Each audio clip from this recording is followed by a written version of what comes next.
Para opinar. ¿Qué tal? ¿Cómo están? Qué gusto que nos acompañen para opinar este lunes. Y por supuesto agradezco a mis compañeros que me acompañan en esta mesa de análisis y de debate. Juan María Naveja, analista político y colaborador de Mega Noticias TVC. Eduardo Torreblanca, analista financiero y económico, también colaborador de Mega Noticias TVC. Y Raúl Frías Lucio, director editorial de Mega Noticias. Un gusto saludarle a todos. Y bueno, pues hay varios temas que me gustaría que pudiéramos analizar y debatir. El primero de ellos tiene que ver con un tema que hemos venido arrastrando a lo largo ya de varios meses aquí en Mega Noticias TVC, y tiene que ver con las tomas, con esta falta de Estado de Derecho, tomas de casetas, de vías férreas, de oficinas, en este caso también de una presa en Chihuahua, de la Comisión Nacional de los Derechos Humanos y finalmente pues plantones y manifestaciones como el del sábado pasado, en el que es detenida en su marcha una manifestación de este organismo llamado Frena. ¿Cómo ver esta situación cuando mientras en Michoacán, por mencionar tan solo uno de los lugares, no se hizo absolutamente nada durante semanas en que estuvieron tomadas las vías del tren, y por el otro lado, Chihuahua, y ahora el sábado en Paseo de la Reforma en la Ciudad de México, es frenadas las marchas, es en intervención de la policía con algunos roces? ¿Cómo ver esta política, Raúl Frías? Híjole, a ver, complicado, Paco, ¿qué tal, Lalo? ¿Qué tal, Juan María? A ver, yo lo veo como un cóctel peligroso, un cóctel que se está generalizando por diferentes razones, Paco. Sí, seguramente los productores de Chihuahua tendrán su razón para el tema de defender el agua, a pesar del acuerdo que hay desde hace muchos años para compartir el agua del río Colorado entre México y Estados Unidos. Sí, por otro lado tenemos la toma de la Comisión Nacional del Agua y de esta comisión de apoyo a las víctimas de la violencia, que ya tiene 7 meses tomada. Lo que pasa que llama la atención la Comisión Nacional de los Derechos Humanos, digamos, por el entorno en el que se ha desarrollado. Ya lo decías tú, tenemos el tema de las tomas que hay en diferentes puntos del estado de Michoacán, de las vías del tren, de parte de normalistas y de parte de la coordinadora. Vemos que en la Ciudad de México llegan los de Frena, sí, ahí los frenan para que no lleguen al Zócalo, pero los de la coordinadora llegan al Zócalo y se instalan.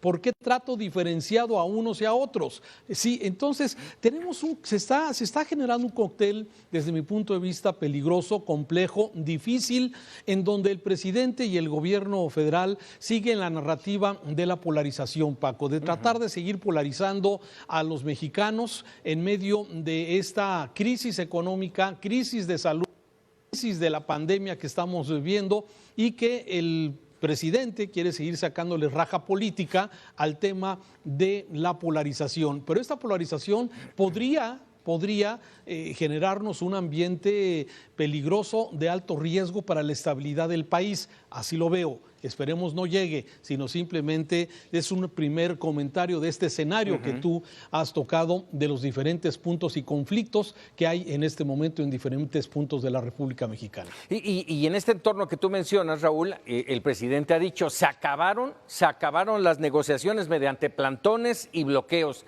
pero ni hay negociaciones y el trato, como bien mencionas, es diferenciado. Recuerdo, por ejemplo, las marchas de feministas que llegaron al Zócalo, llegaron incluso a prenderle fuego a una de las puertas de Palacio Nacional y ni un policía metió las manos. ¿A qué estamos llegando? ¿En qué momento estamos llegando de esta polarización? Juan María Naveja. Pues estamos en una falta de Estado de Derecho, Paco. Esa es la realidad que estamos viviendo, porque en primer lugar son ilegales. O sea, el tomar vías generales de comunicación es violar la ley de entrada. Pero si todo esto que estamos presentando como cóctel, lo grave, Michoacán, Paco, creo que allí es donde empieza el problema. Tuvimos desde principio de año un problema serio, porque estás hablando un daño a la economía directo por parte de los maestros de la CENTE, que ahora ya no están conformando con cerrar un punto, están programándose en diferentes escenarios del estado de Michoacán, en donde van a causar un grave daño nuevamente a la economía nacional. Y luego vas a aquellas que pudiera tener una justificación a lo que tú decías, no hay una atención por parte de las instancias correspondientes. La organización, más bien lo que ha sucedido en la Comisión de los Derechos Humanos, bueno, pues ahí finalmente es un plantón dentro del edificio y ya con la amenaza de que allí se quedan permanentemente y que lo van a convertir en un centro de atención para niños, para mujeres desvalidas. Eso es en el caso de la Comisión de Derechos Humanos. En el caso de Chihuahua, caramba, Paco, allí no se puede, cuando estás viendo los choques que se están propiciando entre los campesinos, las respuestas que han tenido desde el centro o la nula respuesta, la petición del gobernador de que le manden mejor la Guardia Nacional a Ciudad Juárez en lugar de que anden matando gente en las protestas de los campesinos. Y luego te vas a lo que me parece de veras irresponsable en el caso del Zócalo. No le pasa nada al Zócalo capitalino si allí se concentra Frena y hace su manifestación desde el sábado o desde el domingo cuando hubiera sido, porque además estamos a unos días del 6º aniversario de Ayotzinapa y que está anunciándose desde ahora un plantón en el Zócalo. ¿Qué pasaba si se daba allí la manifestación, si se daba allí el plantón y evitar lo que está sucediendo en Avenida Juárez y la extensión a Paseo de la Reforma? Paco, Raúl, Lalo, ustedes saben que afuera del Capitolio en Estados Unidos existe una cosa que se llama manifestódromo. Allí la gente se puede manifestar, allí la gente se puede expresar, tienen un lugar y no le estás causando conflicto al resto de la ciudadanía. Sí, una situación complicada. Eduardo Torreblanca, ¿tú qué opinas de esta situación? Mira, lamento mucho que esta circunstancia lo que haga es acelerar un proceso de desánimo nacional en un contexto en el que no salimos de la pandemia. No sabemos los costos en vidas y los costos económicos que esto va a generar. Y como bien lo decía Raúl, se habla de una especie de un cóctel, una ensalada de descomposición que no es el propicio para enfrentar con éxito la salida de una pandemia que no podemos postergar.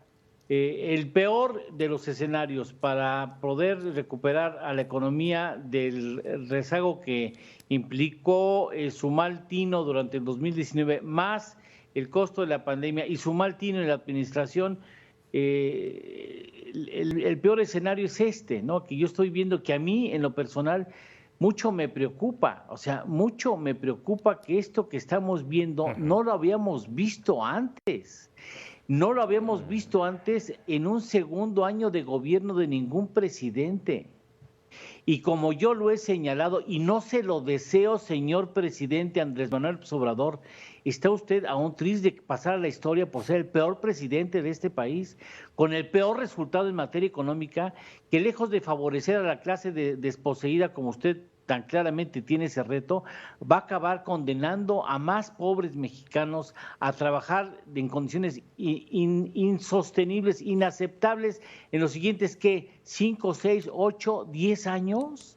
Vamos a acabar con más pobres de los que teníamos antes, en condiciones mucho más perversas en materia de contratación, con menor calidad de contratación y de vida, por no hacer un trabajo de emergencia económica que exige este y muchos otros países en el mundo.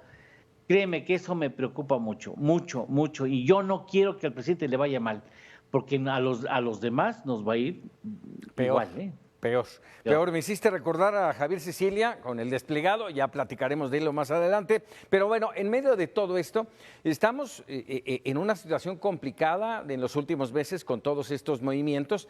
Y no podemos negar que todos son evidentemente protestas con un carácter social muy respetable, pero que terminan politizados y estamos arrancando apenas el proceso electoral. ¿Qué podemos esperar de aquí a junio, Raúl?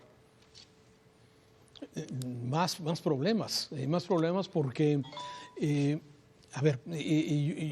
son las que veo. Una de ellas, que no hay operadores políticos en el gobierno, ¿sí?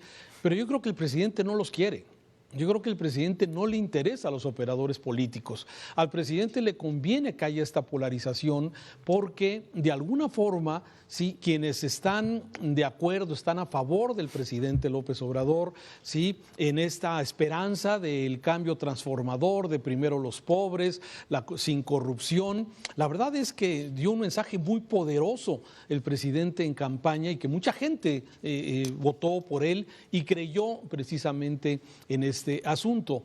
Y lo que ha venido sucediendo es que al presidente le conviene esta polarización, le conviene electoralmente, Paco. Y así es donde pienso que el presidente se está equivocando del camino, porque él ya no es candidato, él ya no está luchando para llegar, ya llegó, es el presidente de este país y debería hacer y aprovechar todos esos llamados de unidad, de pactos, de los mexicanos juntos para hacer frente a esta crisis económica, a la pandemia, pero eso nos diría el sentido común, pero él no, él creo que está pensando en el tema político electoral. Él ve que su proyecto se ha descarrilado con el tema de la pandemia, eso lo sacó del carril, que él venía de alguna forma pensando en esta transformación del país que cada día se ve más lejana, o la transformación será, pues seguramente, como lo dice Lalo, en una situación peor para todos los mexicanos. Y quizás ese plan que él tenía de llegar y hacer historia, pues no hay. Entonces el presidente me da la impresión, y la verdad es que me cuesta mucho trabajo tratar de entender qué es lo que está tratando el presidente al seguir polarizando, a seguir alimentando a estas personas que tienen fe, que son muchas y que sigue siendo de acuerdo a los datos, una aceptación importante, ¿sí? Y de alguna forma generar este conflicto. El problema es que si ese conflicto se empieza a descomponer y empieza, digamos, el coraje de alguna forma que empezamos a ver. Ayer veía las imágenes de estas personas de Frena con otras personas a favor de López Obrador, y eso es lo que estamos viendo, una confrontación que puede pasar a una inestabilidad política social. Y esto seguramente el presidente no creo que esté valorando esa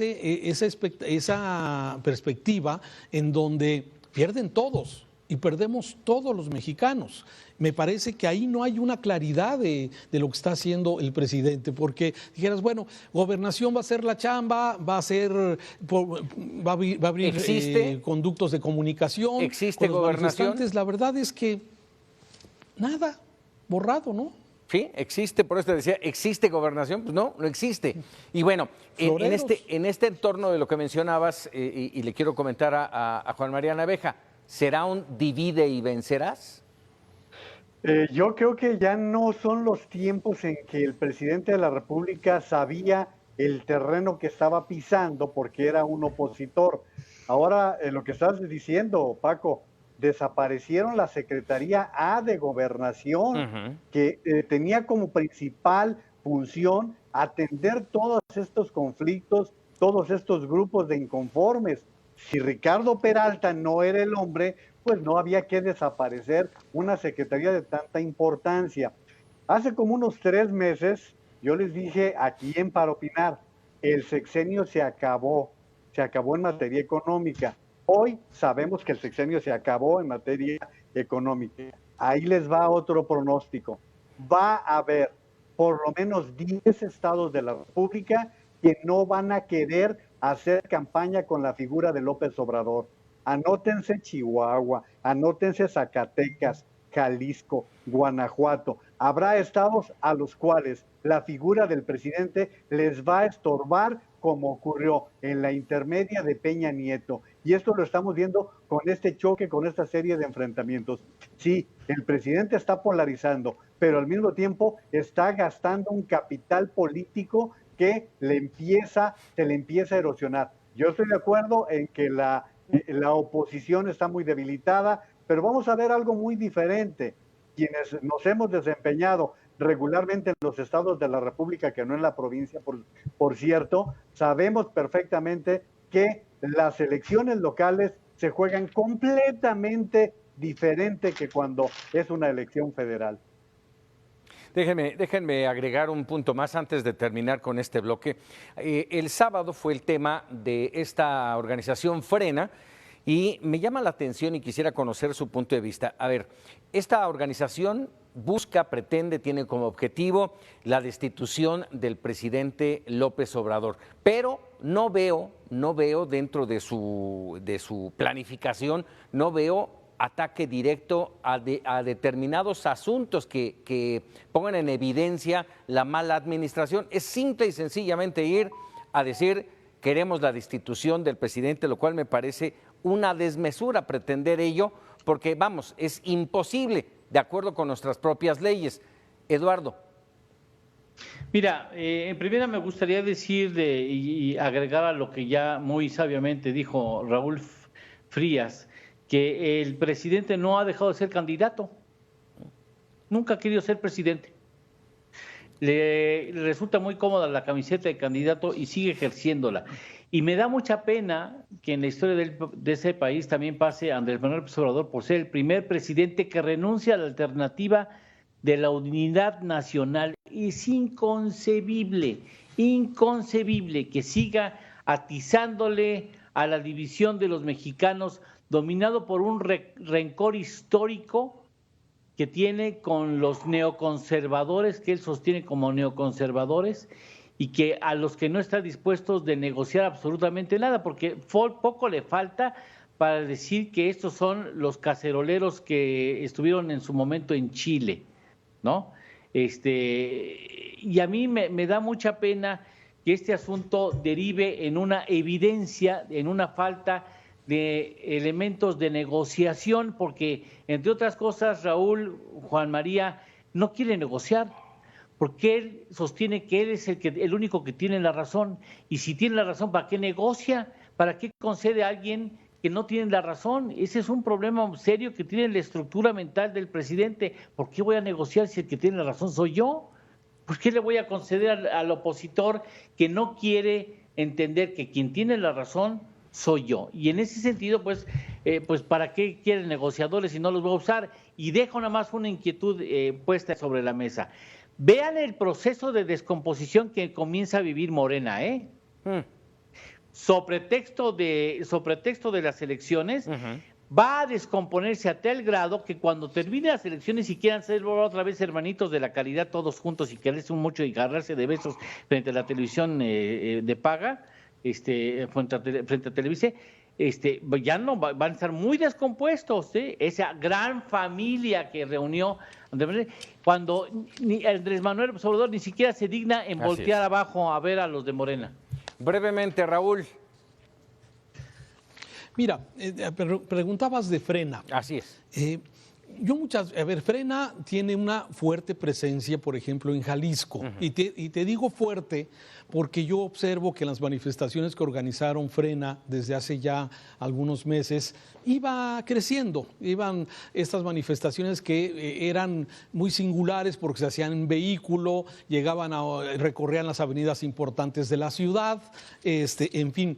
Yo ya había comentado contigo ya en algún programa anterior que lo que está pidiendo este señor Lozano, el dirigente de Frena, es un hombre de Monterrey y que, bueno, por muchos sectores que lo han tratado, señalan que es un hombre que es difícil en su trato. Yo no lo he tratado, sí, nunca lo he entrevistado, pero por lo que se dice, bueno, es un hombre que es muy apasionado con las cosas. Sin embargo, yo no pienso pienso que esta oposición que ha ido creciendo, sí, de alguna forma va a llegar a rebasarlo, sí, en un momento dado, porque esto que tú mencionas de que pide la renuncia del presidente no se va a dar, sí, y hasta el mismo presidente en tono jocoso, burlón, como lo ha hecho, sí dice, pues ¿por qué no se esperan a la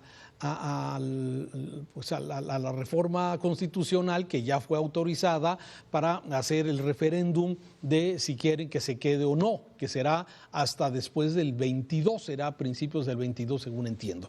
Entonces, a ver, sí, me parece que la petición de Frena sí puede ser de una forma en cierto momento, quizás le falten elementos jurídicos, pero lo que sí vemos, Paco, es que la desesperación de muchas familias, de muchas personas que están en contra de López Obrador, ha venido creciendo. Yo supongo que en los próximos días vamos a ver este movimiento quizás rebase a su dirigente, que tuvo que salir ayer de la zona ahí del campamento de Avenida Juárez, sí, porque tenía una cuestión médica. No sé qué ha pasado más con él después, pero me parece que el movimiento de oposición ha encontrado en esta oposición, que empezó hace ya mucho tiempo con una serie de programas de enlaces en YouTube, que hablaba con mucho argumento, con mucha énfasis de las cosas que estaba haciendo mal el Bronco en Nuevo León, y luego esto lo trasladó al presidente López Obrador, y de alguna forma es como hemos visto cómo ha ido creciendo este movimiento de inconformidad.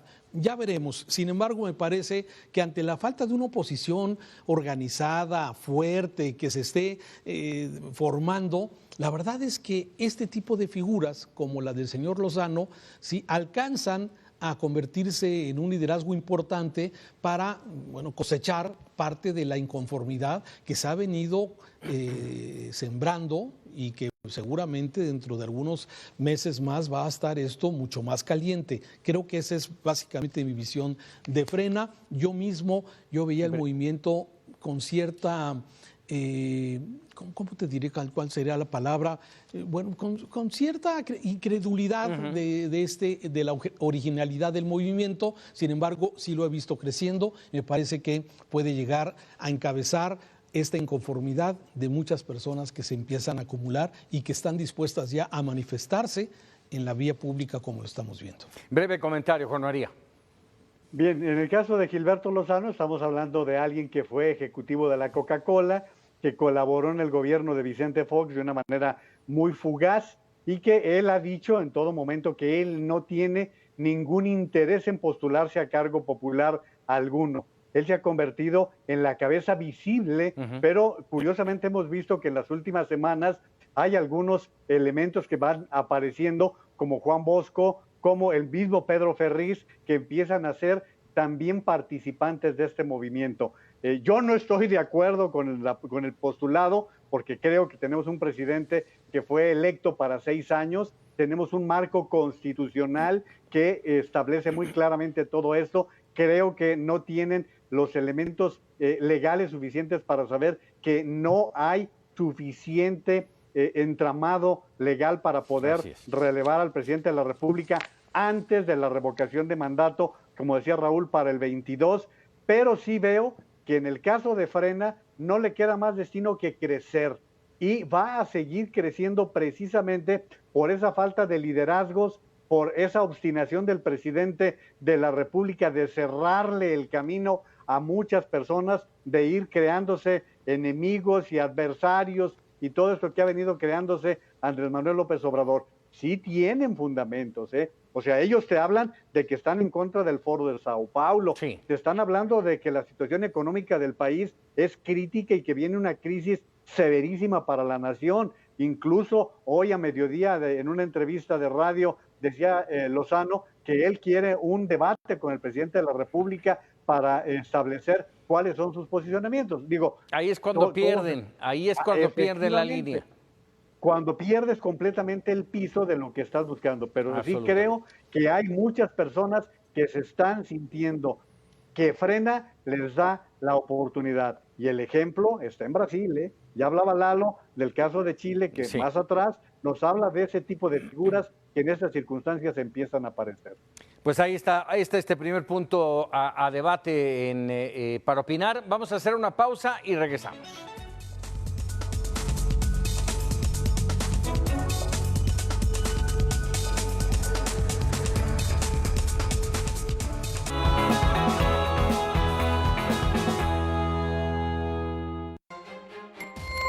Cansados de la violencia, vecinos de Lomas de Polanco linchan al ladrón.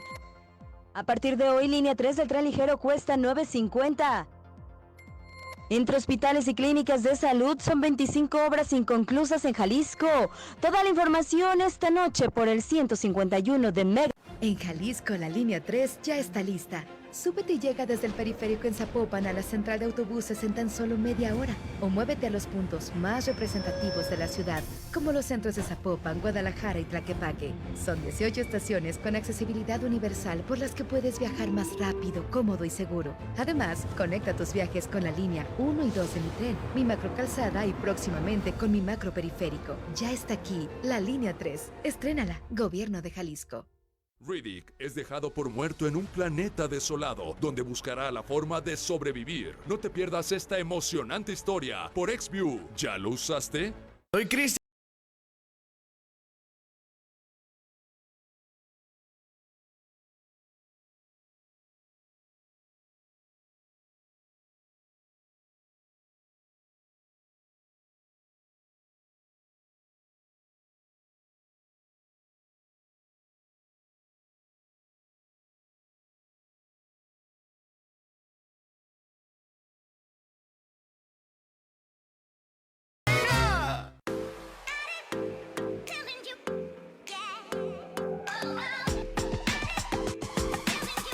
No se pierdan Mega Música a través del 151 y 1151 de Mega Canal. Yo les prometo mucha música, bandas que conocer, sus nuevos eventos, los lanzamientos, los videos musicales y muchas más cosas de qué hablar. Yo soy Betina Cedo y los espero en el siguiente episodio con muchas sorpresas.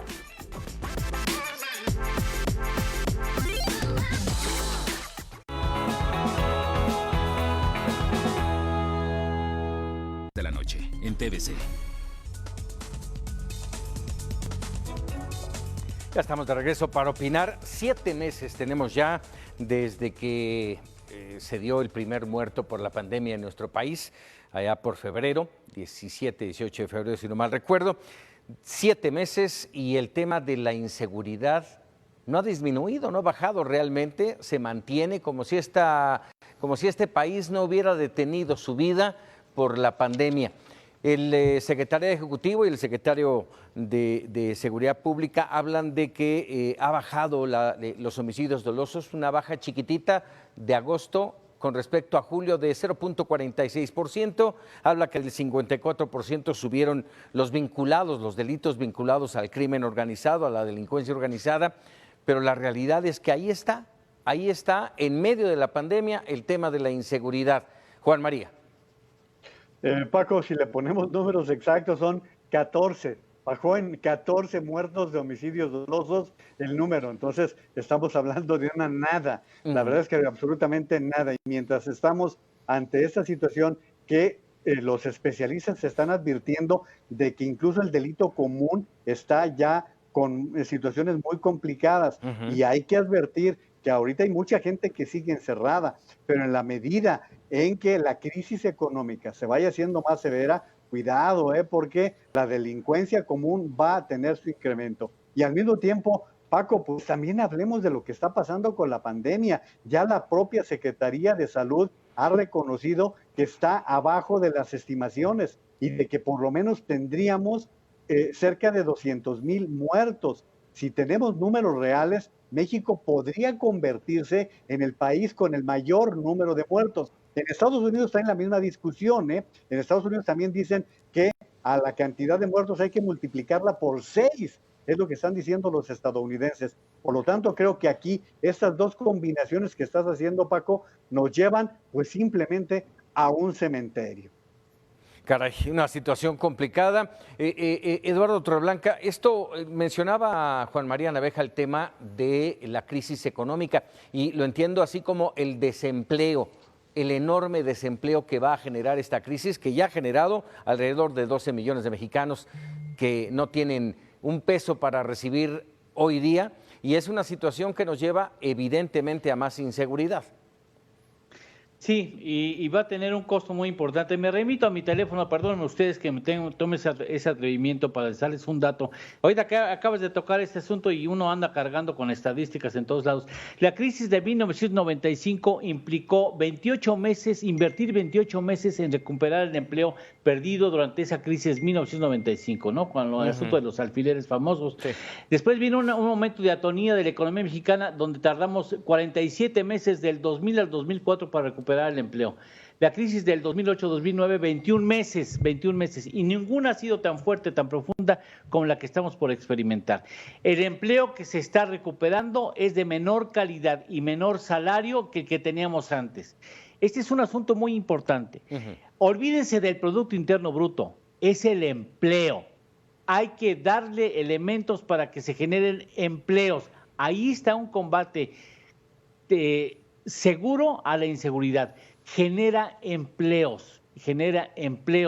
Y este gobierno no ha querido generar empleos. No hay políticas públicas en ese entorno, y ni políticas económicas. Raúl Frías, tu comentario. Mira, rápidamente, bueno, es que ya no es importante el PIB, ahora es la felicidad, y entonces, bueno, todos estamos seguramente felices de esto que de alguna forma está sucediendo. No, la verdad es que, a ver, sobre el tema de la violencia, me parece... Las cifras siempre se pueden ver desde diferentes perspectivas y eso Eduardo Torreblanca lo sabe perfectamente, ¿sí? Las cifras de los datos de homicidios dolosos, que digamos es el tipo de delito que no se puede esconder, que no trae cifra negra, porque los muertitos ahí están. Es como el tema de los autos robados, por ejemplo. Normalmente es un delito que se registra porque se levanta un acta, porque si el auto te lo robaron, no vayan a cometer algún ilícito y tienes que levantar el acta. Pero tienen siempre diferentes mediciones. Y como nos ha presentado, ya lo decía Juan María, pues presentaron una diferencia de 0.04, no sé, de delitos que se ha reducido el homicidio doloso. Sin embargo, si te vas a los 20 meses del sexenio de López Obrador, contra los 20 meses de Peña Nieto, contra los 20 meses de Calderón y de Fox, la diferencia es abismal. Con Peña, hoy este gobierno, el de López Obrador, tiene 82% más de homicidios que los primeros 20 meses de Peña, ¿sí? Y tiene casi el 200% lo que tuvo Calderón. Entonces, estamos en una situación mala, muy mala con todo lo que de alguna forma se ha dicho. Si le sumas lo económico, la salud y el tema de la violencia, sí, presumía el señor Durazo que de los 18 delitos que se mide el secretariado, hay 15 que muestran mejoras, pero no consideran que la gente estaba en pandemia, que estábamos encerrados, que por el tema de los contagios, quizás no se levantaron denuncias, quizás la gente no fue tan robada y tan asaltada en medio de la pandemia, pero me parece que los datos duros del homicidio nos siguen hablando de estas 96 personas que son asesinadas diariamente en este país, aún con pandemia. Y esto sigue siendo una tragedia, ¿no? Déjenme agregar un ingrediente más a esta situación. Voy contigo, Juan María. A ver, ya hablamos de pandemia, la situación no es halagüeña. Ya hablamos del tema de inseguridad y de violencia. Ahí están los números que tampoco nos hablan muy bien. Y ninguno de estos dos factores está incrustado en el presupuesto para el 2021, en el proyecto. Vamos, no hay ni siquiera, como bien mencionaba esta tarde cuando platicábamos sobre el programa Eduardo Torreblanca, no hay ni siquiera un presupuesto para las vacunas, cuando hoy por hoy es lo que más nos urge, tener la vacuna y tener el dinero para comprarla, Juan María. Y mira, para el teléfono celular de Lalo, en la crisis del 94-95, la caída fue del 6%, Paco. Tardamos un año. En un año logramos recuperar ese rebote. Ahora lo que estamos viendo es que con la caída que se da entre el 10-12%, está anticipándose que el país no se va a levantar hasta 2025 aproximadamente para regresar a los niveles del 18 antes de que entrara López Obrador a la presidencia. Y por lo que toca el presupuesto, pues mira, creo que aquí la tarea de Lalo sería ubicarnos en lo que representan los 6 billones y fracción del presupuesto y que de antemano ya sabemos que la mayor parte está etiquetada entre deuda interna, deuda externa, gastos obligados como es salud, educación, y que representa que el 1%, cuando mucho, va a ser para inversión pública. Cuando estamos conscientes de que un país como México tendría que tener en el presupuesto por lo menos un 5% de inversión pública, porque es la que activa, es la que detona a la economía nacional. Y eso no se ve por dónde vaya a venir, Paco. A ver, Eduardo, 6.3 billones de pesos de presupuesto, que es un mundo para los mortales, pero cuando haces las cuentas, como lo acaba de hacer Juan María Naveja, y te dicen, nada más les queda 1 billón para todo lo demás. Sí. Ahí nos damos cuenta, sí, y el auditorio se debe dar cuenta de cómo está la situación económica del país. Pues sí, Yeslo, mira, les voy a dar un dato que manejé hoy en un comentario de radio. Durante el sexenio de Felipe Calderón y el de Enrique Peña Nieto, el país recibió más de 17 billones de pesos en ingresos por la exportación petrolera. 17 billones de pesos que echamos a perder. Ahora no hay dinero. ¿Qué haces cuando no hay dinero y tienes gastos? ¿No? Vamos a verlo en la familia. Bueno, uno, pides prestado o trabajas otras 10 horas más al día. ¿Te aprietas el cinturón? Te aprietas el cinturón es otra opción. Y la tercera es, pues aumentas trabajo, o sea, en este caso, aumentas impuestos, pero como los impuestos son tan impopulares, porque ya viene el 2021 y no vais a repetir con el margen de maniobra en las cámaras, entonces no aumentes impuestos. Pero como no quieres endeudar al país porque no sabes que a lo mejor te los regales en las ventanillas de obsequiosa política social, pues entonces pues no pides prestado y entonces eso condena al país a vivir en un problema económico muy serio en los siguientes 8 o 10 años, ¿eh? O sea, a ver, aquí voy a insistir mucho porque hay auditorio que nos ha escrito y dice, oiga, ustedes hablan de una crisis y la crisis no se ve. No se ve, Eduardo. No, ¿cómo no se va a ver? Pues no sé dónde, pues que deja que salgan de su casa. Pues ¿cómo no va a haber? Pues claro que sí, por supuesto. Yo tengo que salir por cuestiones de trabajo a Reforma. Bueno, ya se nota, perdóname, ya se nota. Ya se nota la gente que no tiene dinero, la gente que se acerca a ti para pedirte 1 pesito, 2 pesitos para comer. Los amigos que te hablan para pedirte trabajo. Una cantidad impresionante. Y cada vez que yo hago algo, que compro un pan, que compro un chilaquil, que compro un tamal, que voy al Oxxo, bueno, perdón, ya dije una marca, a una tienda de conveniencia, siempre pregunto cómo están las cosas, y no hay alguien que me diga que están bien. A lo mejor no me he acercado a una funeraria, ahí las cosas están de maravilla, pues, pero evidentemente las cosas no están bien en el país y si no nos hemos dado cuenta, falta muy poquito para que nos demos cuenta de la gravedad del problema económico que tenemos ya.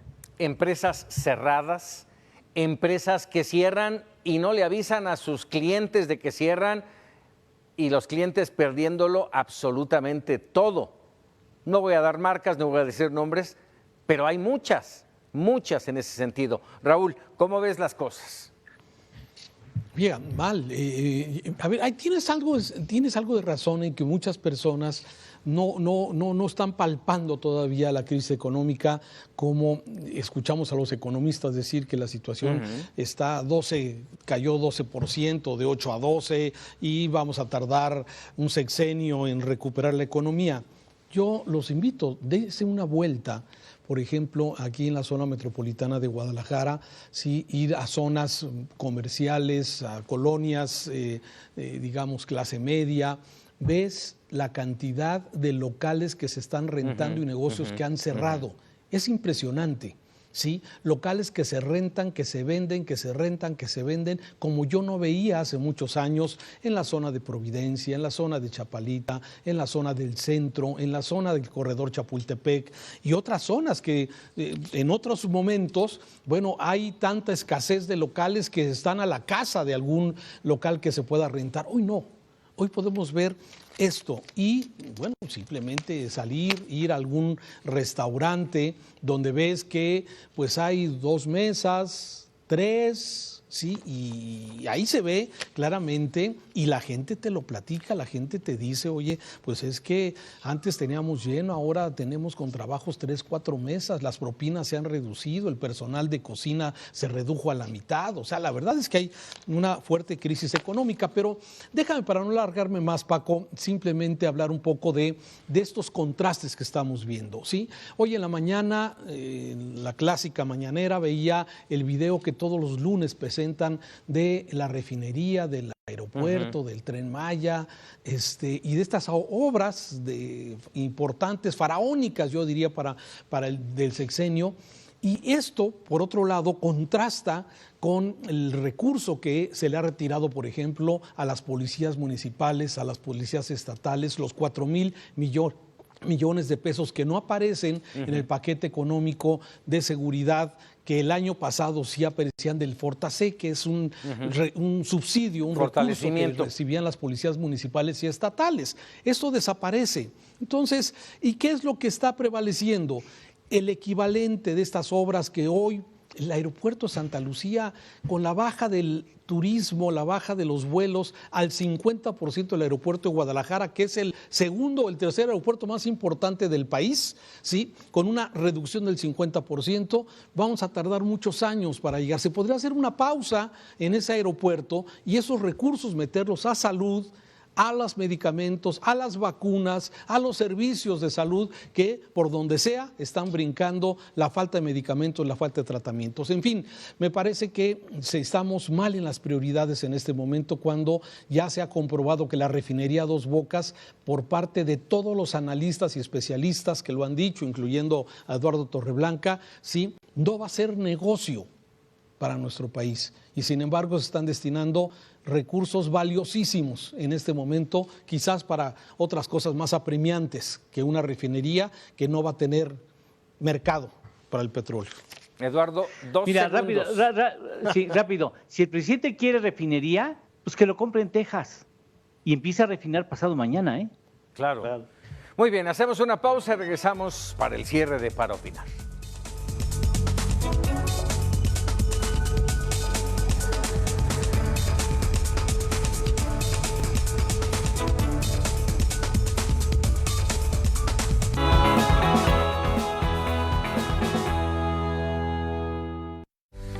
El vidrio de oro o vidrio de pan de oro es una tipología de vidrio de lujo donde se fusiona un diseño decorativo de pan de oro entre 2 capas de vidrio. A pesar de que las primeras muestras se encuentran en la Grecia helenística, es característico del vidrio romano de finales del Imperio Romano, entre los siglos 3 y 4 cuando el oro decoraba los bordes de copas y otros enseres. El proceso de creación del vidrio de oro era difícil y requería unas grandes habilidades.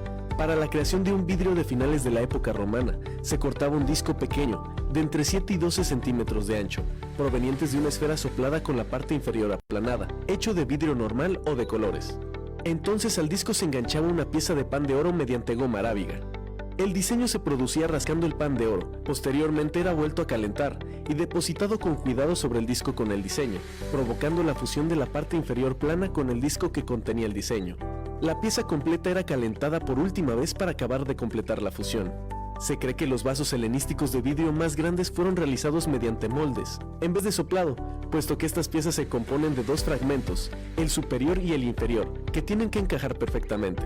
Además de medallones con imágenes figurativas, esta técnica de fusión también fue utilizada para crear las teselas de oro de los mosaicos. Las teselas de vidrio de oro, como mínimo en época bizantina, tenían una copa superior muy fina de vidrio. Las teselas se hacían en bloques o pasteles y después se cortaban en cubos, los cuales eran relativamente grandes en el caso de los que contenían un fondo de oro. El vidrio de banda de oro está relacionado con la técnica helenística y romana, donde unas franjas de pan de oro situadas entre 2 capas de vidrio sin color se utilizaban como parte del efecto mármol del vidrio de ónix. Este ejemplo se encuentra principalmente en pequeñas botellas de perfume y similares. Así es como se hace.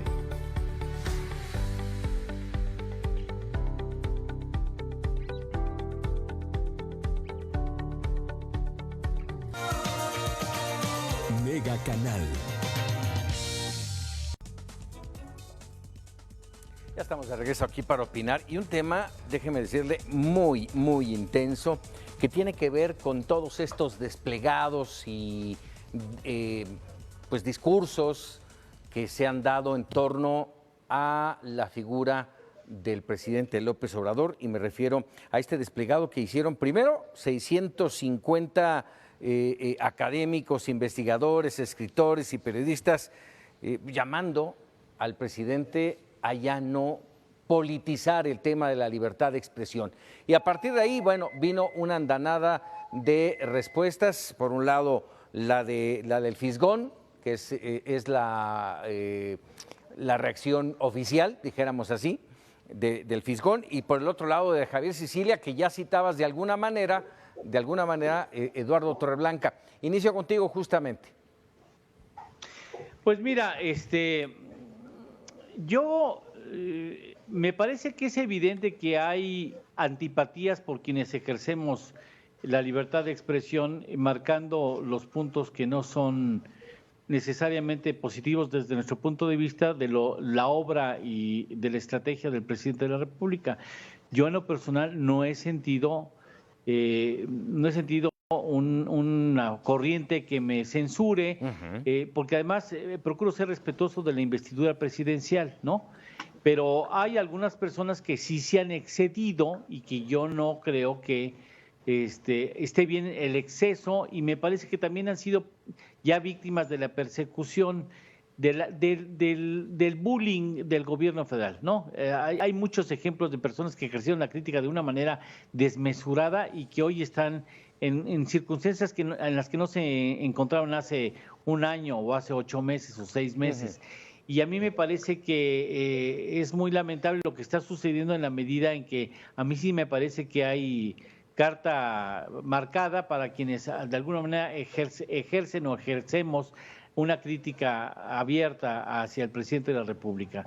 Yo espero que eso no siga avanzando, porque con el resto de integrantes y de componentes que hay alrededor, pues esto podría ser muy grave para la vida política y económica del país. Dice el presidente que no hay en esta administración censura.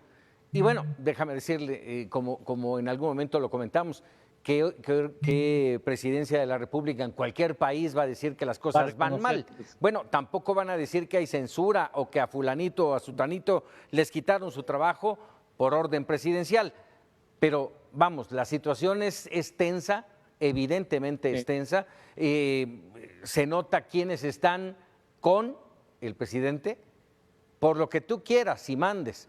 Hace un momento hablabas de una empresa de televisión. Bueno, pues al principio estuvo en contra y ahora, pues vénganos, tu señor, porque pues hay beneficios, ¿no, Raúl?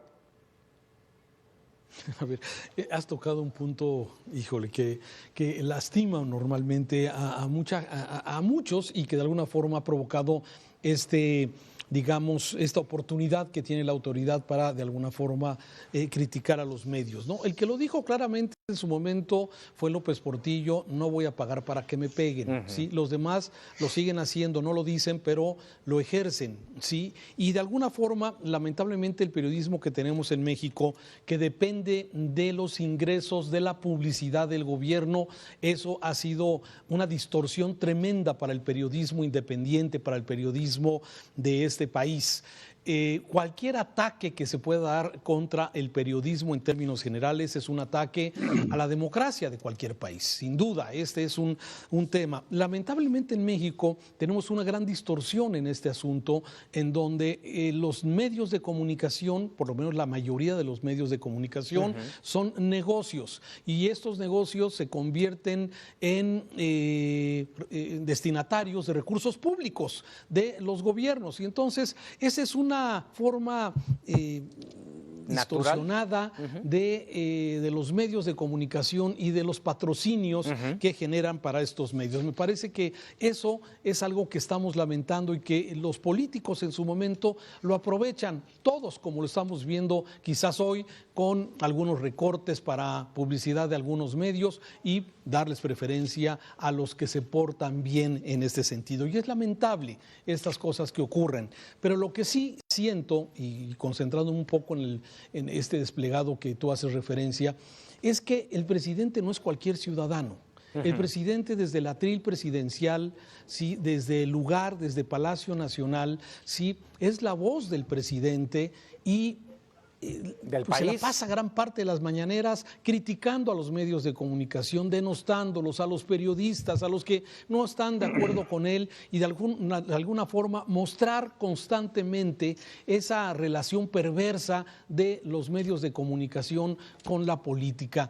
Y el presidente lo aprovecha para seguir dividiendo, para seguir criticando, y me parece que es delicado y es grave lo que está sucediendo con esta persecución que hay sobre la libertad de prensa en términos generales, aunque, bien lo decía Lalo, me parece que, bueno, no hay una censura directa hasta el momento. Pero las cosas como van es ponerte y provocar un linchamiento público, como lo ha venido haciendo el presidente, tratando de hacer ese linchamiento público sobre los medios que son críticos con él.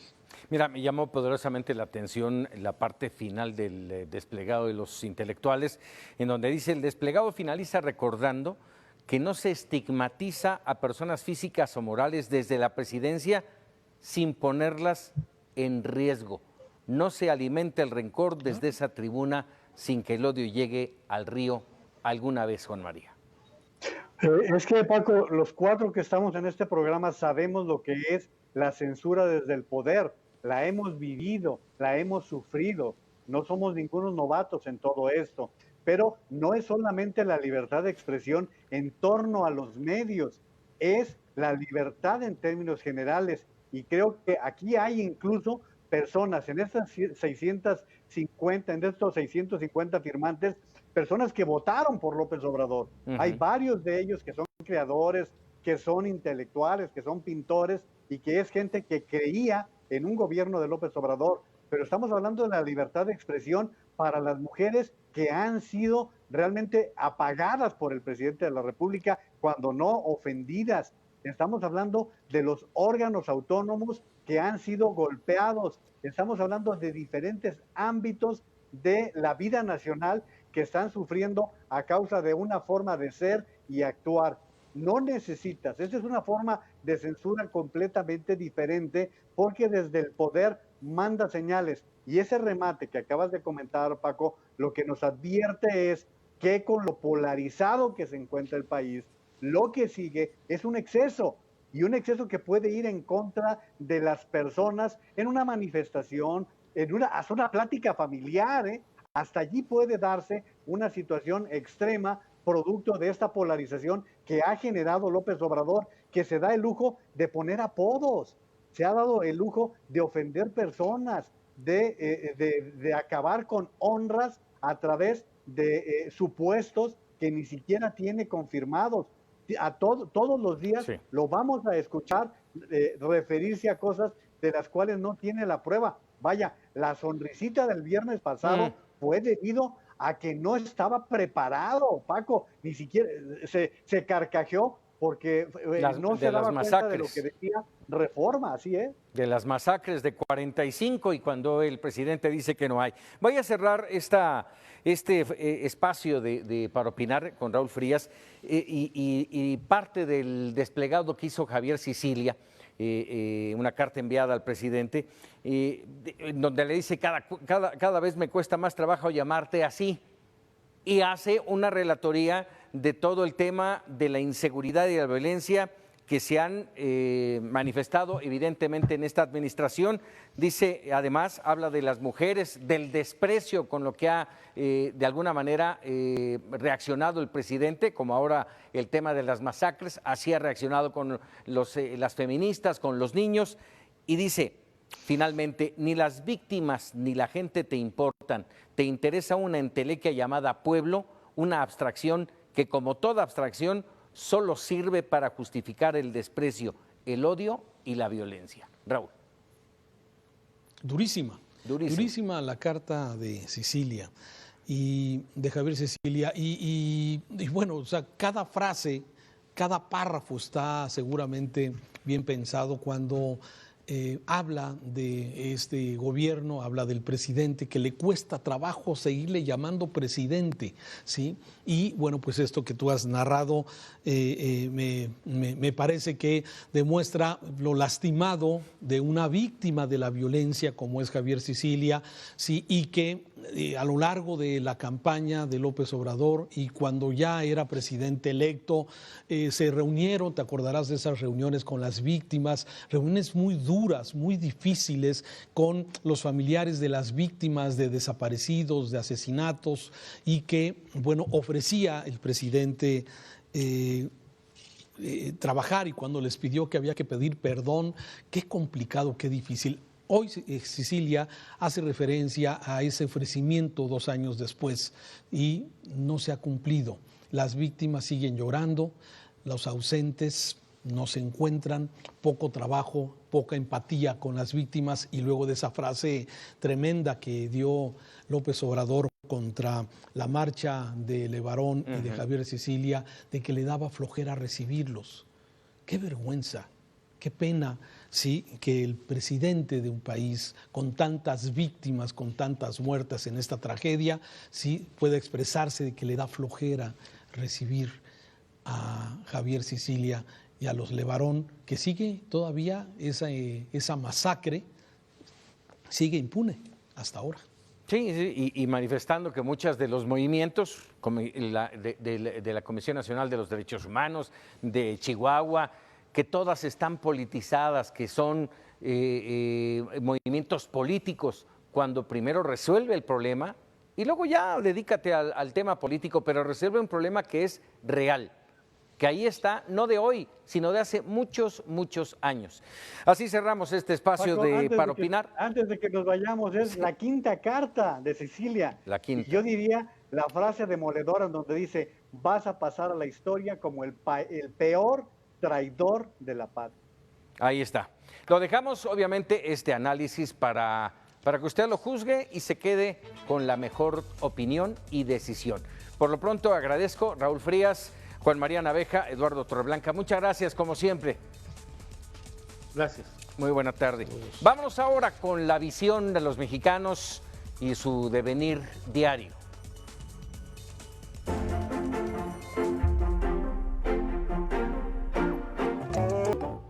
Bueno, ya decía hasta aquí para opinar, pero por supuesto continuamos con la información en el Sistema Informativo de Mega Noticias TVC. Alejandra López, ¿cómo estás? Muy buenas tardes.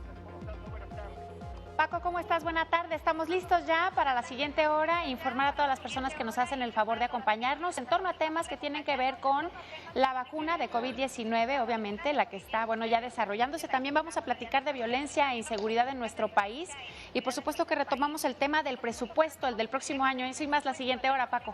Así es, nos quedamos con gusto y con interés y los invito, yo los espero 2 minutos antes de las 9 de la noche. Se quedan en excelentes manos. Gracias, Paco. Y a usted que me acompaña desde su casa, vamos a hacer una pausa, regresamos con más.